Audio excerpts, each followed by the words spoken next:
Please read the disclaimer. I can't believe it just hit $100.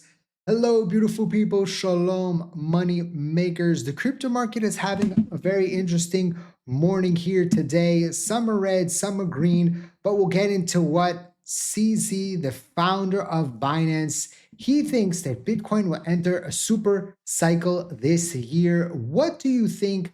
Let me know in the comment section. Do you think that the crypto market is going to have a super cycle this year? 2026 is going to be amazing. Or do you think that the crypto market is going to just be boring and it's going to move sideways for the next 12 months? It's going to go up a little bit, down a little bit, up a little bit, down a little bit. What do you think is going to happen, right? This is a very interesting year coming upon us. It's a year that we haven't seen yet in the crypto markets ever before, not having the crescendo after the 4-year cycle, quote unquote, not having the banana zone where everybody anticipated, having October 10th that was a defining moment in the cryptocurrency market. What do you think is going to happen? Founder of Binance, CZ, really thinks that it's going to be a good year. There's a lot of people that are very bearish on the market right now. Let me know in the comment section, what do you think? But we just got this headline in, just in 6.9 trillion UBS to offer Bitcoin and trading to clients. Almost once a week or twice a week, we get a headline like this. Another massive institution, a finance institution that is changing its colors, that is saying, you know what? I can't stay away any longer, even though the crypto market price action over the past 4 or 5 months since October 10th hasn't been the best. They see the potential for the crypto market and they're going to allow clients to start trading cryptocurrency, opening up. I think a lot of these banks are also feeling the pressure of the fact that many crypto companies are getting bank licenses, or many other brokers are allowing cryptocurrency trading. And they don't want to stay behind what's happening with those companies, because then they could become irrelevant in the future. So I think that they're, going with, if you don't, change with the times, then you are going to get washed out. And that's, I think, what's happening here. I don't think that these companies are very, very bullish on crypto price action, but I think that they believe that if they don't offer it to their clients will go somewhere else. Let me know what you think in the description down below about this as well.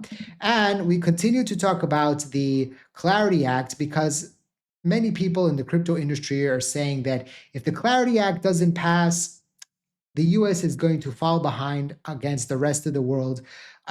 Places around the world that have better regulation or have clear regulation or no regulation in some countries. And Chairman Representative French Hill on the Clarity Act, this is an important priority, not only for President Trump, but for Republicans in the House, where we've worked for 4 years on market structure legislation and we've passed it twice. You cannot pass a bill just for dollar-backed stablecoins. Just like the Genius Act that President Trump signed into law last year without market structure. It's like passing a bill authorizing cell phones, but there's no cell towers. I like that parallel. If you have the assets, but you don't have the rails, what are you gonna do, right? This bill is very important, and I agree with the president. Hope he can sign it soon. If you missed this morning's video, we talked about the timeframes and how it needs to go through all the committees, the Agriculture Committee and the Banking Committee, right? Because one is in charge of the CFTC and one is in charge of the SEC. So it's politics. What are you going to do? But it will be very interesting to see where the potential market can go from here. As always, I just want to remind you that this video is for educational purposes, for entertainment purposes only, not financial advice. Always do your own due diligence before you decide to invest. Also, very important to remember that I will never, ever, ever, never, ever, I'm going to contact you on social media, asking you to sign up to anything. I'm not going to DM you. Those are imposters. I'm not going to follow you. Those are imposters. Please be very careful out there. I just was listening to a podcast, a basketball podcast, and one person there was saying that they got their Twitter account taken over, right? This is a totally different story, but they clicked on a link and, that happened. So be very careful on links that you click from sources that you don't know, or even if it looks like it's a source that you know, their account might have been taken over, and then they're suddenly sending you, hey, vote for me in this competition or something like that. And it looks kind of weird. Don't click on it. Contact that person if you have their telephone number, and voice message them. Be very, very careful out there. I'm very cautious about these things. In my previous days, I used to work as a software developer, and one of the products that we did was anti-phishing product. So I have experience with this. Now, as we look at the crypto market right now, and we look at the general market, I think a lot of the stress has been removed from the whole Greenland situation, but we now are seeing again some movements in the Middle East, some ships that are moving. And there's a little bit fear that's going on right now, geopolitical stress.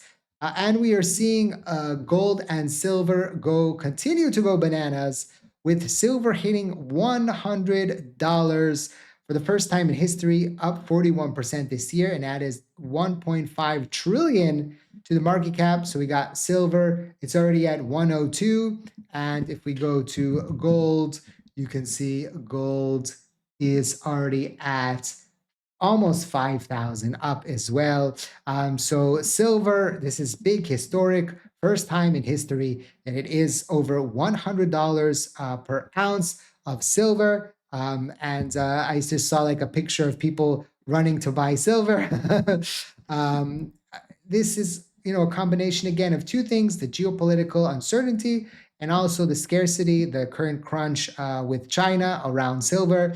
And it will be very interesting to see what happens here. Where does the money go? Does this money circle back into the crypto market, or does it stay in precious metals? Precious metals has been very hot for the past month or two, but we know that very, very fast things can, flip.